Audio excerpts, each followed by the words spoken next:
I want you to imagine, just for a second, that you are standing on a rocky hilltop. Right. It is the dead of night. There's this blinding, freezing fog rolling in really thick around you, and you are just exhausted. Absolutely exhausted. Yeah, because you've just climbed hundreds of feet up this incredibly steep, treacherous slope, dragging all your gear behind you over loose shale. And, well, you're a commander. You have to make a decision right now about where to place your men. Where to dig the trenches before the sun comes up. Exactly. So you walk forward until the ground seems to sort of level out. It feels like the center. It feels like the highest point, you know? Mm-hmm. So you order your men to drop their packs and dig in. But what you don't know, what you literally cannot see through the fog and the darkness, is that you have just made a decision that is going to doom thousands of the men sitting around you. It's a horrifying realization. It really is. And the agonizing tragedy of this moment is that it isn't born of cowardice. It's not because of some lack of bravery. It is entirely because of a fundamental inability to read the ground beneath your feet. It is a terrifying scenario. And the most chilling part is that it isn't a hypothetical exercise in leadership. That scenario is the very real, very bloody historical reality of one of the most scrutinized military blunders of the modern era. Yeah. When you strip away the uniforms and the politics, you are basically left with this raw study in human perception, cognitive overload, and, well, the lethal consequences of misunderstanding a map. Right. Okay, let's unpack this, because today our deep dive is taking us to the Tugela River in South Africa. The dates are January 23rd and 24th, 1900. And the event is the Battle of Spion Kop, fought during the Second Anglo-Boer War. Exactly, and our mission today is to really pull apart the layers of this catastrophe. We're drawing on a brilliantly comprehensive analysis from battlefieldtravels.com, written by Michael Prichter. Which is just a phenomenal piece of work. Oh, it's incredible, because it doesn't just rely on standard historical narratives, right? Yep. It brings together these primary source extracts, haunting battlefield photographs, and modern GIS terrain analysis. Yeah, the mapping in there is incredible, along with the historical maps, too. Totally. So we're going to use all of this to unpack the catastrophic command failures, the deadly communication gaps, and really how a total misunderstanding of something as simple as dirt and rocks led to one of the most tragic days in British military history. To truly grasp the magnitude of the disaster on Spion Kop, though, we have to look at the psychological state of the British military at that exact moment in time. Right, because they didn't just stumble onto that mountain by accident. No, not at all. They were driven up that slope by this sense of sheer, unadulterated desperation. And that desperation was born from a massive doctrinal shock they had suffered just weeks prior. Yeah, so let's unpack the mechanics of that doctrinal shock, because it completely frames the mindset of the commanders. Absolutely. The British entered the Second Boer War in October 1899. And they were expecting, a standard colonial suppression action. Right, they thought they'd be home by Christmas. Exactly. They believed their Victorian military machine was unparalleled. But in December of 1899, they ran into an absolute buzzsaw. The British public and the military actually came to call this period Black Week. Black Week, yeah, because within a very short window, the highly mobile Boer forces had besieged 3 major British garrison towns, and the most vital of those was Ladysmith, which held nearly 13,000 British troops.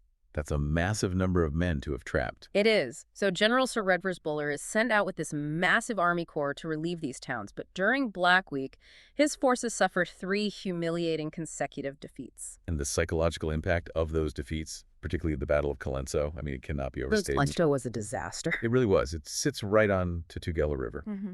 And General Buller personally directed an attack there, where he basically marched his men in dense traditional formations right into a prepared Boer killing zone. Just lined them up and marched them in. Yeah, textbook Victorian parade ground stuff. Mm-hmm. He lost over 1,100 men in a single morning and was forced into this really humiliating retreat. And Buller wasn't a coward, right? Oh, no, not at all. He possessed immense personal bravery. He actually rode forward under fire to try and save some artillery pieces at Colenso, but he completely lacked the capacity to manage large formation tactics in a modern environment. He was a brave soldier, but a terrible general for this kind of war. Exactly. So by January 1900, you have Buller sitting south of the Tugela River, and he's staring at the Tugela Heights on the north bank where the Boers are deeply entrenched. And the clock is ticking. Right. He knows the men trapped inside Ladysmith are starving. He is just desperate to cross that river and punch through those heights. But to understand why his army failed so spectacularly, we really have to strip down the machinery of the two forces preparing to fight here. Yeah, because this wasn't a clash of two armies using the same rulebook. Not even close. This was a collision of two entirely different philosophies of how humans organize, process information, and engage in warfare. I always think of it like a massive, slow-moving corporate bureaucracy trying to compete with this agile, decentralized tech startup that can pivot overnight. What's fascinating here is that wasn't just a difference in style. It was a fundamental mismatch in how information and authority actually traveled through the ranks. Let's examine the British Army first. Okay, the corporate bureaucracy. Right. So Bullard delegates the command of the main thrust of this new offensive to Lieutenant General Sir Charles Warren. Warren, got it. And these commanders, and really the entire structure beneath them, they are products of an era that prized rigid, hierarchical parade precision. They're like straight lines and clean uniforms. Exactly. This was an army optimized for fighting set-piece battles against adversaries who obligingly stood in the open and fought back. Structurally, the British command architecture was incredibly top-heavy and inflexible. Like, how inflexible are we talking? Well, the chain of command was this labyrinth of overlapping responsibilities. Information had to flow all the way up to a general, be processed, turned into a formal written order, and then sent back down through multiple layers of subordinate officers before a single soldier even moved a muscle. So, super slow. And physically, the Victorian Army was just an absolute behemoth. Oh, definitely. They were completely burdened by this obsession with massive, heavy baggage trains. I read that to move a British division, it required thousands of oxen, hundreds of wagons, mountains of tents, and just endless logistical supplies. You couldn't just tell a British brigade to go flank a hill. Yeah. You basically had to coordinate the movement of a small, incredibly slow-moving city. That sounds like a nightmare in a war zone. It was. Now, contrast that cumbersome machinery with the Boers. They were commanded in this sector by Louis Botha. And the Boers were mostly farmers, right? They were citizen farmers, yeah. They were not a professional standing army. But to dismiss them as some ragtag militia is a really grave analytical error. They were highly mobile, almost entirely mounted on horseback, which gave them an operational speed the British simply couldn't fathom. They could just ride circles around these massive ox-drawn wagons. Precisely.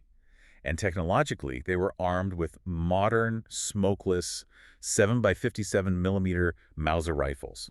Which is going to be incredibly important later. Oh, we definitely need to talk about the ballistics of that weapon in detail later, because it defines the slaughter on Spion Kop. But arguably the most critical difference was their command structure. Yeah, their decentralization is really fascinating. They organized into these local commandos, right? Like the Carolina Commando or the Pretoria Commando. Exactly. And these men literally elected their own leaders based on competence and their standing in the community. That is so wild for a military force. It is, but it worked. Louis Botha was the overall commander, but he operated on what we would now call mission command, or intent-based orders. So he wasn't writing out 20-page operational manuals? No, he didn't draft rigid, step-by-step instructions at all. He communicated his broad intent, and then the local commandos exercised massive local initiative to actually achieve it. So the local Boer commander saw a tactical opportunity. He just took it. He didn't have to wait for permission. Exactly. If he realized a position was untenable, he fell back. He didn't wait for a runner to bring a piece of paper from a general sitting 10 miles away. Plus, they possessed an intimate, almost instinctual understanding of the South African landscape. Because it was their home. Right. They knew how to vanish. A Boer commando would ride their horses behind a hill, tether them out of sight in a dry riverbed, and then spend the night digging trenches on the reverse slopes of the hills. Okay, we really need to highlight the concept of the reverse slope because it dictates everything that follows. It really does. A reverse slope defense means you aren't sitting on the front of the hill facing the enemy, right? Because if you are, you can be spotted by their scouts and just hammered by their artillery. Exactly. Instead, you sit just behind the crest on the backside of the hill. So the enemy has to march all the way up the front of the hill, totally silhouetted against the sky, and the moment they crest the hill, boom, they are suddenly face-to-face with entrenched rifles at point-blank range. It's a brilliant trap. It is. And this tactical agility completely baffled the British leadership. The cognitive overload on the British staff was just immense. There is this brilliant quote from the Times History of the War in South Africa that captures this perfectly. It says, "Against a citizen force of farmers, individually intelligent, quick to take cover, and untroubled by the parade ground, we opposed a system of parade precision." It sums it up perfectly. The British officers were watching their textbook tactics fail in real time. You can actually read the dawning realization in the letters of the officers on the ground, too. One British staff officer in our source material is quoted saying, "What a lot they are teaching us, these farmers. When we have settled with them, we shall be the most magnificent army in the world." But getting to that point required shedding decades of institutional inertia. And the generals at the top were simply incapable of doing it. Because the British military moved so incredibly slowly, their attempts to utilize complex maneuvers against this agile Boer force created a deadly temporal gap. Yeah, which leads us to the flanking march across the Tugela River. This is just a masterclass in the illusion of control. It really is. Now, Buller's overarching plan after Colenso was actually sound on paper. He wants to move west, cross the Tugela River at different points, turn the Boers' right flank, and roll up their defensive line. Makes sense. Right. And between January 16th and 18th, 1900, the British successfully managed the logistics of crossing the Tugela at two places, Potgieter's Drift and Trichards Drift. And General Warren is given command of the main thrust at Trichards Drift. Yes, he has thousands of men, artillery batteries, cavalry. He has successfully crossed the river. This is the critical window. This is the moment to strike fast, hit the Boers while they're stretched out and scrambling. Yeah. Exactly. But Warren suffers a total administrative paralysis. Instead of launching a rapid, violent thrust, he spends January 19th through the 22nd just inching through the lower ridges. Wait, 4 days, just inching along. Yes, 4 days. He becomes completely fixated on managing his massive supply train. Instead of commanding a battle, he acts like a glorified traffic cop. Oh, wow. Yeah, he's just dealing with bottlenecks of ox wagons and supply carts in the valley. The historical assessment of his actions during these days is brutal. Yeah, the source material highlights a scathing contemporary observation. Someone said he fought his transport rather than his enemy. Which is absolutely accurate. And consider the gift this delay gives to Louis Botha. Oh, it's massive. Yeah. Because Botha's greatest dilemma was intelligence, right? She only had about 4,000 to 8,000 men to cover a massive 40-kilometer front. Right, he was spread incredibly thin. If Warren had punched hard and fast immediately after crossing, Botha just wouldn't have had the numbers to stop a concentrated breakthrough. Exactly. But Warren essentially gives Botha 5 free days. Botha just sits on the heights and watches this sluggish British buildup in the valley below. It's like watching a train crash in super slow motion. It really is. It allows Botha to solve his intelligence problems simply by watching Warren organize his wagons.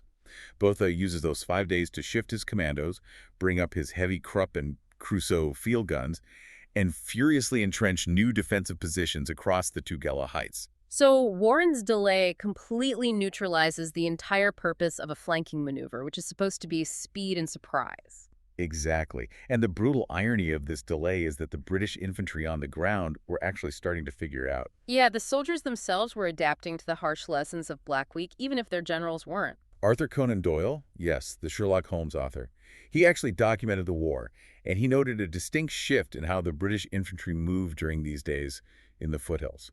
Right, they stopped marching in those rigid, suicidal blocks.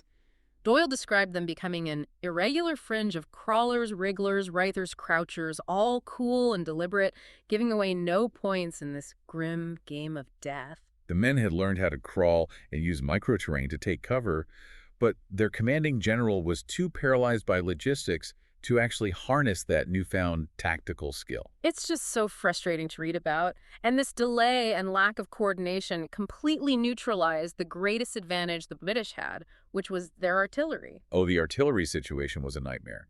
The British had 70 guns in the valley. Yeah. On paper, that is overwhelming firepower. But the geometry of the battlefield rendered them almost entirely useless. Right, let's break down the physics of that artillery geometry, because British field guns of that era fired on a relatively flat trajectory. Right, they weren't lobbing shells high up into the air. Exactly, and because Botha had used those 5 days to dig his men in on the reverse slopes of the higher ridges, the British artillerymen down in the valley couldn't actually see their targets. They were totally blind. Yeah, so they would fire their 70 guns, and the shells would just skim right over the crests of the foothills and then detonate completely harmlessly in the empty valleys behind the Boer lines. Just burning through ammunition and making noise. Meanwhile, the Boer artillery was perfectly hidden. They could use plunging fire to drop shells directly into the congested, slow-moving British wagon parks in the valley. Because they could see everything Warren was doing. So Warren finds himself stuck. His infantry are taking casualties crawling through the foothills. His 70 guns are useless. He is staring at a grinding stalemate, and the pressure from Buller to break through is really mounting. He needs a win. He needs a win fast. So when a traditional commander realizes the low ground isn't working and his artillery can't achieve a line of sight, he looks to the map for the highest point of elevation. Naturally. And rising 430 meters above the Tugela plain is a steep, flat-topped mountain called Spion Kop. Okay, here we go. So Warren makes this seemingly logical deduction, right? If he can put his infantry on the summit of Spion Kop, he can look down behind all of the Boer reverse slopes. Exactly. The idea is to bring his own artillery up to the summit, dominate the battlefield with plunging fire, and force the Boers to retreat. Sounds great on paper. It does. But this strategic assumption sets the stage for the night of January 23rd, and really one of the most catastrophic miscalculations of terrain in military history. Right. So Warren issues orders to Major General Edward Woodgate to take the 11th Lancashire Brigade and seize Spion Kop via a night assault. The intention is clear enough. Take the high ground in the dark, entrench, and dominate the morning. But the actual orders themselves reveal the deep dysfunction of the British command. Yeah, Warren's orders to Woodgate were breathtakingly vague. They basically just amounted to occupy and entrench. That's it. No precise coordinates, no designated boundaries, and no specific defensive alignments provided at all. And the reason the orders were vague is terrifying in its simplicity. The British military did not possess a reliable contour map of the mountain. It's unbelievable. They were sending a brigade of men up the steep, treacherous peak in the pitch black, relying entirely on an assumption of what the summit looked like from the valley floor. It's a recipe for disaster. So at 2200 hours, Woodgate's column begins the ascent. And the physical toll of this climb is immense. It's pitch black, right? The night is moonless, and there's this thick mist rolling in. The men are forced into single file on these narrow, slippery goat tracks. And they are carrying so much weight.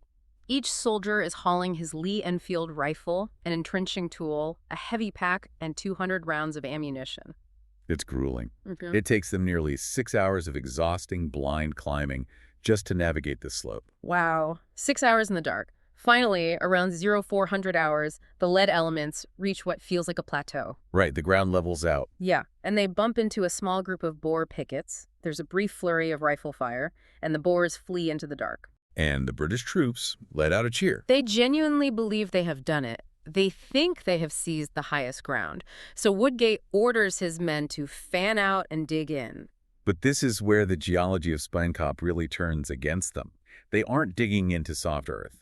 The summit is covered in a thin layer of topsoil over solid ironstone and shale. So they can't even dig proper trenches. No. And remember, they're exhausted, the fog is dense, and they are trying to dig using bayonets and tin mess kits because the heavy picks and shovels were left at the bottom of the hill to speed up the climb. Oh, that is a terrible oversight. So they just managed to scrape out these shallow troughs, maybe a foot deep at most, and they stack the loose stones in front of them to create a meager parapet. Right. But despite the terrible ground, their morale is actually high. They believe they hold the commanding heights. Okay, here's where it gets really interesting. We need to pause right here and address a massive historical misconception. Oh, yes. This is crucial. Because if you read popular summaries of Spion Kop or watch certain documentaries, you will often hear a narrative that the British were slaughtered because the Boers held higher ground overlooking the British trenches. Right. You get this mental image of the British trapped in a bowl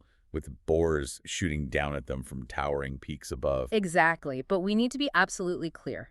That is completely false. The British were on the highest ground. They held the absolute highest altitude point of the mountain. The topographic crest. Precisely. They held the topographic crest. The failure was that they stopped roughly 200 meters short of the military crest. And this is the defining tactical concept of the entire battle. We really need to explain the difference here. Yeah, let's break it down. So the topographic crest is simply the highest point of elevation. But mountains are rarely perfect, sharp cones, right? They have plateaus, convex curves, and undulating shells. Right. The military crest, on the other hand, is the highest contour line on a slope from which you can actually see the bottom of the hill. It is the line where the ground begins to drop away sharply enough to give you a clear, unobstructed line of sight down the face of the slope. It's the point where you can actually shoot at people climbing up to get you. Exactly. Let's use an analogy for the listeners. Imagine standing on a large, completely dark stage in a theater. You walk until you reach the exact center of the stage. You are at the highest point of the floor, and you feel like you command the entire room. But what you don't realize in the dark is that the front of the stage doesn't drop off immediately into the crowd. It slopes gently downward for several yards before suddenly dropping sharply into the orchestra pit and the audience seating. Right. Because you were standing dead center, that gentle downward slope completely blocks your line of sight. You cannot see the edge of the stage, and you certainly cannot see the audience sitting in the dark right below that edge. And that blind spot created by the slope you can't see over, tactically, that is called dead ground. Dead ground. Right. Because General Woodgate halted his men at the topographic crest in the fog. Rather than pushing them forward those crucial 200 meters to find the military crest, the British were completely blind to the northern slopes of the mountain. They had dug their shallow trenches right in the middle of the flat plateau. Right. So you have nearly 2,000 men sitting in the dark, packed shoulder to shoulder in trenches that are barely deep enough to cover their shins, completely unaware that they have positioned themselves in a topographical death trap. It's just terrifying to picture. They cannot see the Boers, but the moment the sun rises and the fog clears, their silhouettes are going to be perfectly outlined against the sky for anyone standing in that dead ground just below the lip of the plateau. Exactly. And down in the valley, when the fleeing Boer pickets wake Louis Botha to tell him the British have taken the summit, Botha demonstrates his tactical brilliance. He doesn't panic. He doesn't panic at all.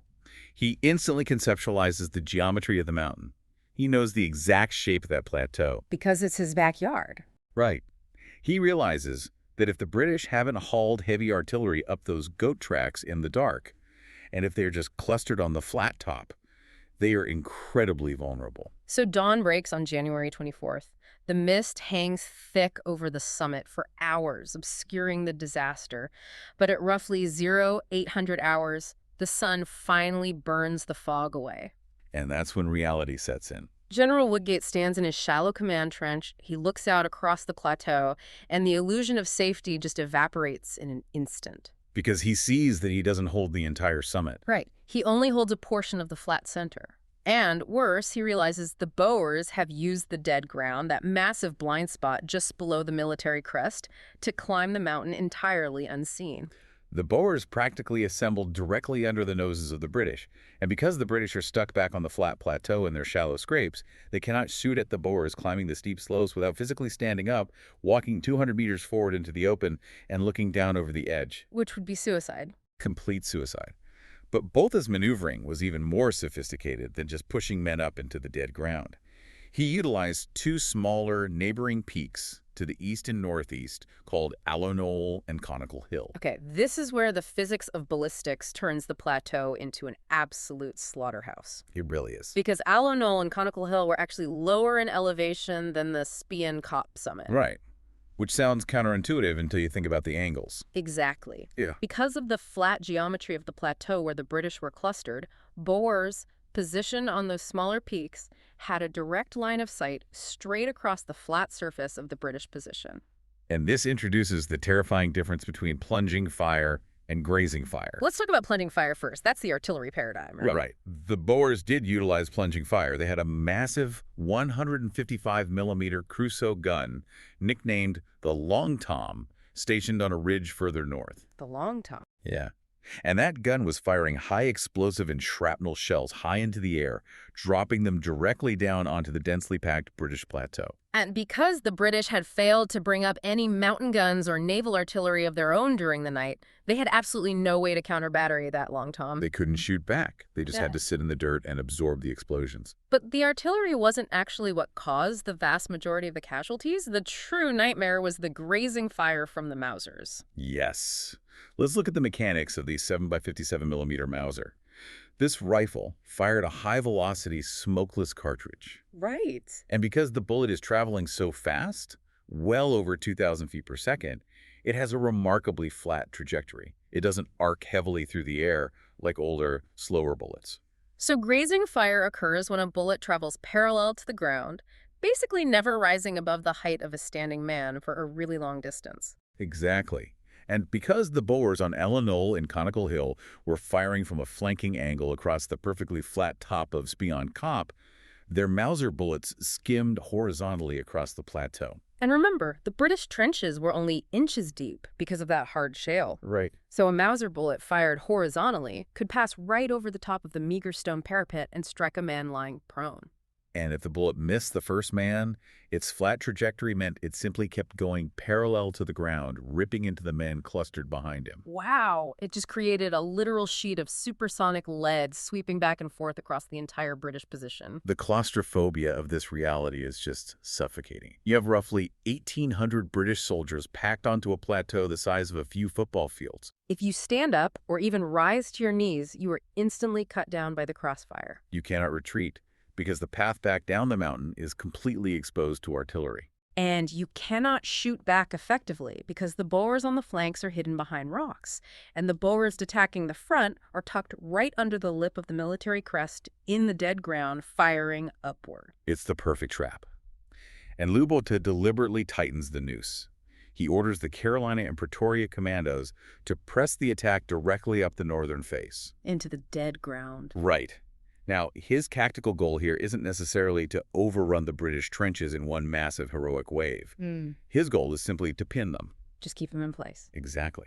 If the Boers keep relentless pressure on the perimeter, the British are forced to keep their shallow trenches fully manned. They cannot spread out to minimize artillery casualties. They cannot fall back to better cover. So Botha uses his infantry to hold the British perfectly still, while his artillery and grazing fire systematically tear them to pieces. And the Boer commandos knew exactly what they were walking into. It wasn't easy for them either. Commandant Hendrik Prinsloo, the leader of the Carolina Commando, gave his men this chillingly pragmatic speech before they began the climb into the dead ground. What did he tell them? He told them, "Burghers, we're now going in to attack the enemy and we shan't be coming back. Do your duty and trust in the Lord." Wow. So they knew it was going to be a meat grinder. They absolutely knew. It was brutal for both sides, but the Boers held that geometric advantage. The visual descriptions of the summit from those who survived are just apocalyptic. Winston Churchill was actually present at the battle as a young war correspondent. He was, yeah. And his writings capture the visceral horror of it all. He described the summit as a flat top spouting fire like an angry volcano, and referred to the plateau as a reeking shambles. And it was. The British rapidly exhausted their water and medical supplies. The shallow depressions behind the trench lines simply filled up with dead and terribly mutilated men. It is the ultimate nightmare of obsolete 19th century tactical thinking being fed right into the buzzsaw of 20th century industrial firepower. It really is. And right at the moment when the physical situation on the plateau is disintegrating into pure carnage, the rigid British command structure decides this is the perfect time to completely collapse. Plunging the men on the ground into a total communication void. Exactly. At roughly 0830 hours, a mere 30 minutes after the mist cleared and the killing began, Major General Woodgate is walking the trench line. He's desperately trying to keep his men steady under the bombardment. And then a Boer shrapnel shell detonates overhead. Right, and Woodgate suffers a mortal head wound. He is incapacitated immediately. Now, in the British hierarchical system, command automatically defaults to the next senior officer present. Right, which happens to be Colonel Mulby Crofton. Yeah. So Crofton is thrust into command of a brigade that is literally being actively disassembled around him. And he takes one look at the bloodbath, and he panics. Completely panics. At 0950 hours, he manages to get a message back down the mountain to General Warren's headquarters. We really have to look at how that message was sent, because the communication technology itself contributes to the disaster here. Oh, absolutely. They didn't have radios. Right. They relied on a heliograph. Oh. For those who don't know, a heliograph is a tripod-mounted mirror system that catches the sun and flashes Morse code to a receiving station. Right. So just think about the physical reality of trying to operate a heliograph on Spion Kop at 0950 hours. You have artillery shells throwing up massive columns of pulverized rock and dust. You have the haze of cordite smoke everywhere. A signaler literally has to expose himself to the grazing fire to perfectly align this mirror with a station miles away in the valley, all while the ground is shaking from explosions. It's insane. And the message Crofton manages to flash down is incredibly brief and utterly desperate. It just says, "Reinforce at once or all is lost. General dead." Now consider the administrative paralysis of General Warren sitting miles away at Three Tree Hill. He receives this panicked transmission. And a flexible, dynamic commander would immediately realize the attack has stalled, right? He'd push artillery forward to provide counter-battery fire or ride to the base of the hill to take personal control of the reinforcements.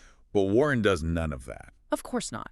He simply sends a few reserve units toward the goat path and flashes a reply telling Crofton, "You must hold to the last. No surrender." He provides zero tactical direction, just don't surrender. Exactly. And the command structure gets even more convoluted because General Buller, the overall commander-in-chief who is supposed to be completely hands-off for this specific operation, is watching the heliograph flashes from the south bank of the Tugela River, even further away. So Buller intercepts Crofton's panicked message. Right. And based entirely on the tone of a Morse code flash, Buller decides Crofton has lost his nerve. Wow. So, at 11:40 hours, Buller completely bypasses Warren's authority. He sends a direct message up the mountain ordering a lieutenant colonel named Alexander Thornycroft to be promoted on the spot to the rank of brigadier general, placing him in absolute command of the summit.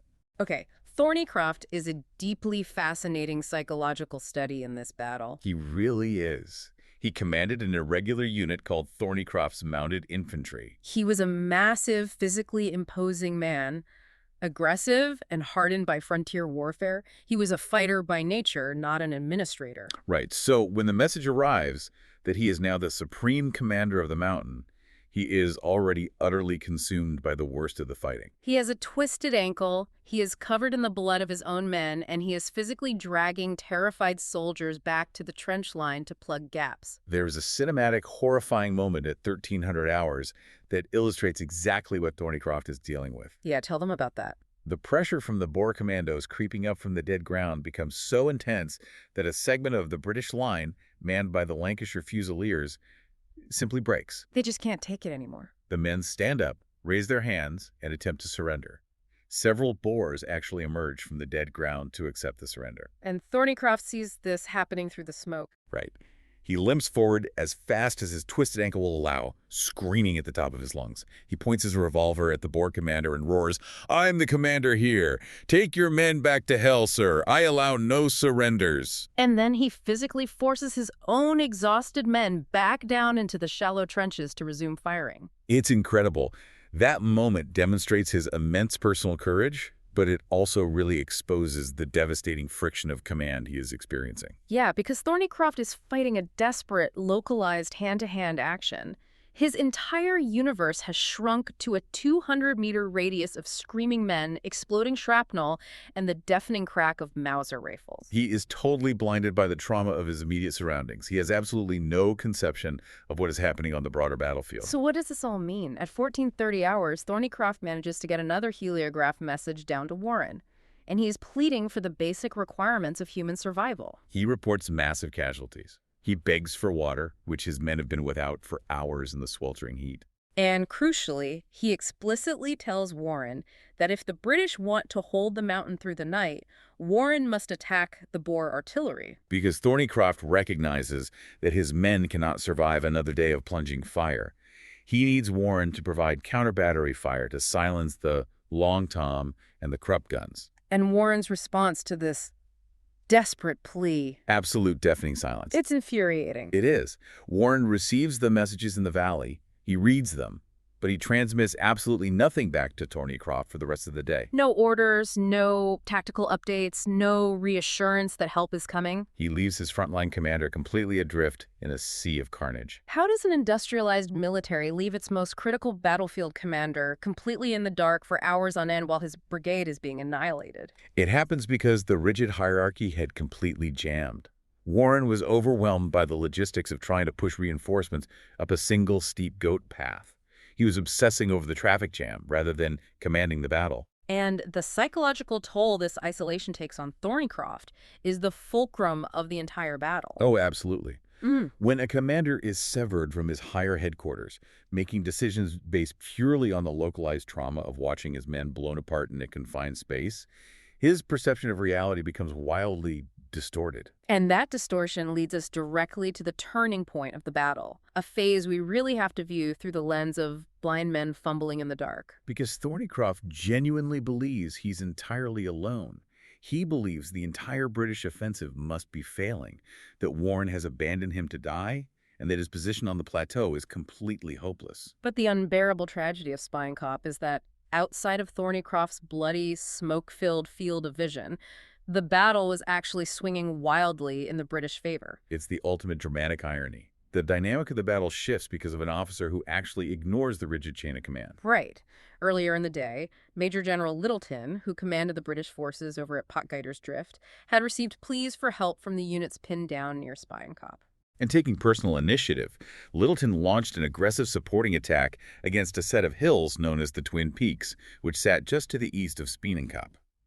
So Littleton sends the 60th Regiment to assault the Twin Peaks. And a perfect illustration of why decentralized command can be so effective, the commander of the 60th, Lieutenant Colonel Riddell, actually receives a heliograph order from Littleton at 1500 hours telling him to abort the attack. Littleton tried to call him back. Yeah, because the Boer resistance appeared too stiff, but Riddell is on the ground. He looks at the terrain, evaluates his men, and makes an independent decision to ignore the recall order. Just ignores it. Yep.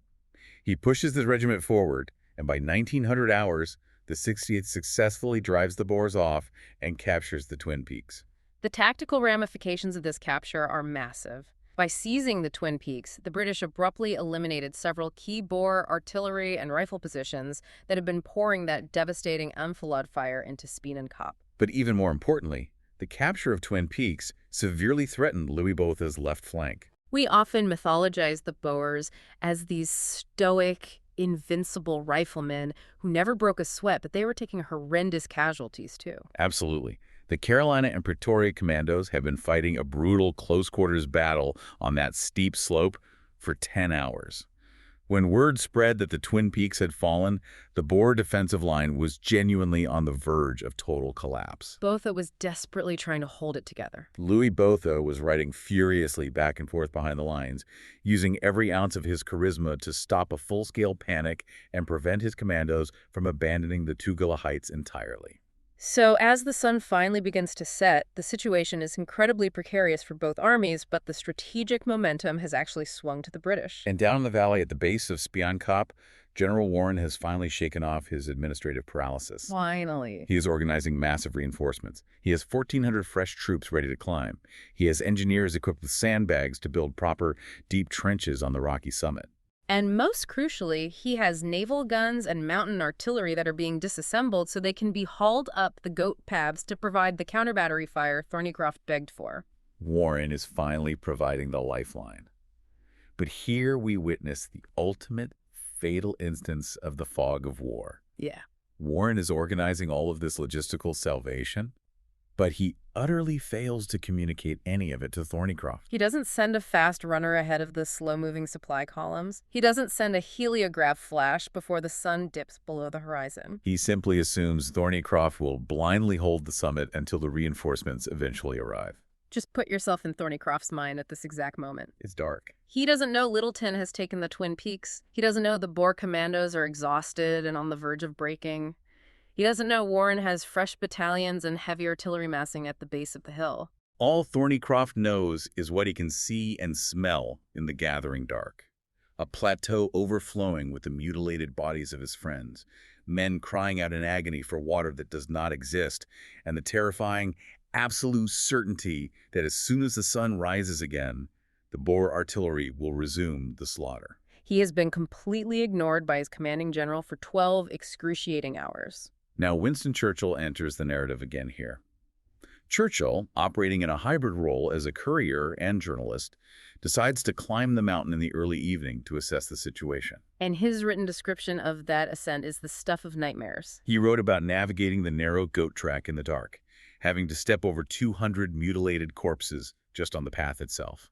He describes crawling, staggering men bleeding out in the dark, begging for water. Churchill finally reaches the summit, locates Thornycroft, and verbally relays the news that Warren is preparing to send engineers and guns. But from Thornycroft's perspective, what does that actually mean? Right. Churchill is the young, aristocratic journalist. He isn't carrying official, written orders from Warren.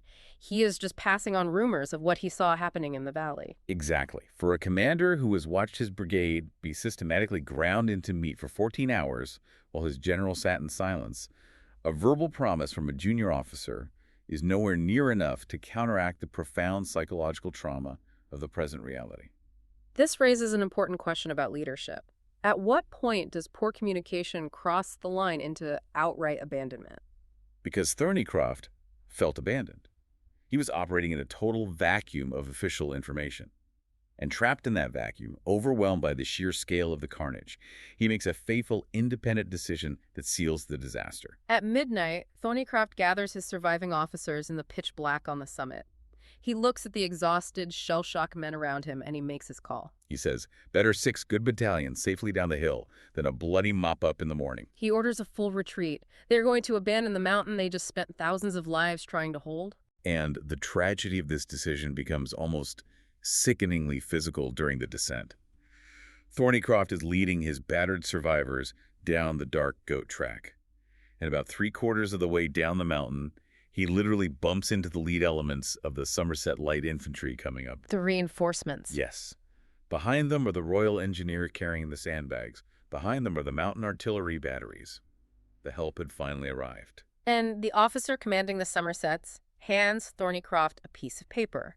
It is a delayed, written message from General Warren. Churchill, who is walking down with Thornycroft, actually pulls out a torch, a flashlight, so Thornycroft can read the order in the dark.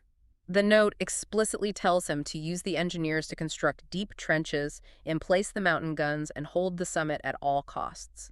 He is standing on the side of the mountain, holding the physical proof that he wasn't abandoned, that victory is actually possible. But the psychological damage is irrevocable at this point. Thornycroft has made his decision to retreat, and the intense trauma of the day has hardened that decision into stone. He looks at the fresh troops, he reads the note, and he simply tells the officer, I have done all I can, and I am not going back. He orders the reinforcements to turn around, and the entire column marches back down into the valley. I just marvel at what happens next, because it really highlights the complete failure of the British High Command. At 0200 hours 2 in the morning, word of Thornycroft's withdrawal finally reaches General Warren at his headquarters. Now, let's look at Warren's hand here. He has a dozen fresh battalions that haven't even fired a shot. He knows the Boers are battered. This is the ultimate inflection point of the battle. A resolute commander, a general with an ounce of strategic vision and grit, would have immediately halted the retreating men, ordered the fresh battalions straight up the hill, and retaken the empty summit before dawn. But Warren's reaction is born of sheer administrative exhaustion. He has spent days managing logistics rather than commanding men, and when faced with a crisis that demands instant, aggressive, violent action, he simply folds. He surrenders the initiative entirely. He doesn't issue a single combat order to his fresh troops. Instead, he drafts a pathetic message and sends it back across the river to Buller that reads, "Can you come at once and decide what to do?" He completely abdicates his responsibility as a commander. So the hours tick by in silence.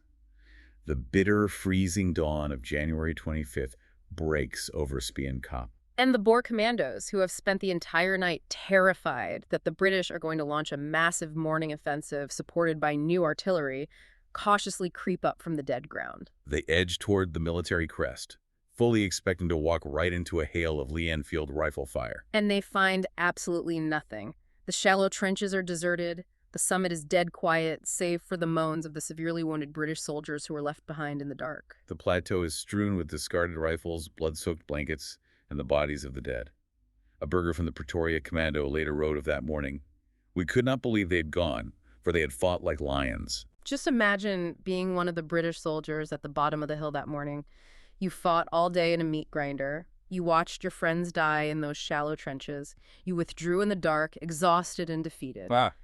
And as the sun comes up, you look back up at the towering summit of Spion Kop, and you see Boer white flags waving in the wind. They aren't surrendering, they are claiming the field. You realize the Boers are casually reoccupying the exact ground that 1,700 British soldiers were killed, wounded, or captured trying to hold just hours before. It was a massive strategic and moral victory handed to the Boers on a silver platter by the systemic failure of British command. And the aftermath was predictably ugly and bureaucratic.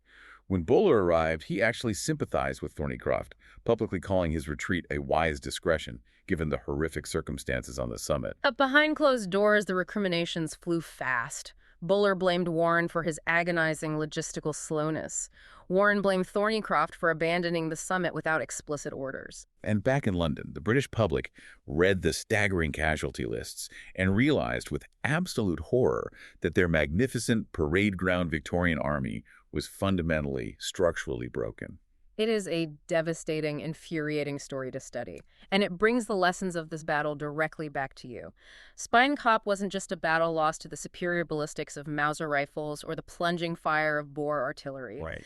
It was lost to rigid hierarchies that could not process information fast enough to adapt to a changing environment.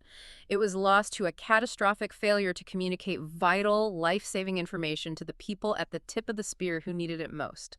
And, most literally, it was lost to an inability to understand the microscopic realities of the ground they were standing on. Exactly. Whether you are analyzing military operations, corporate business structures, or the daily challenges of project management, the lesson of Spion Kop is absolute.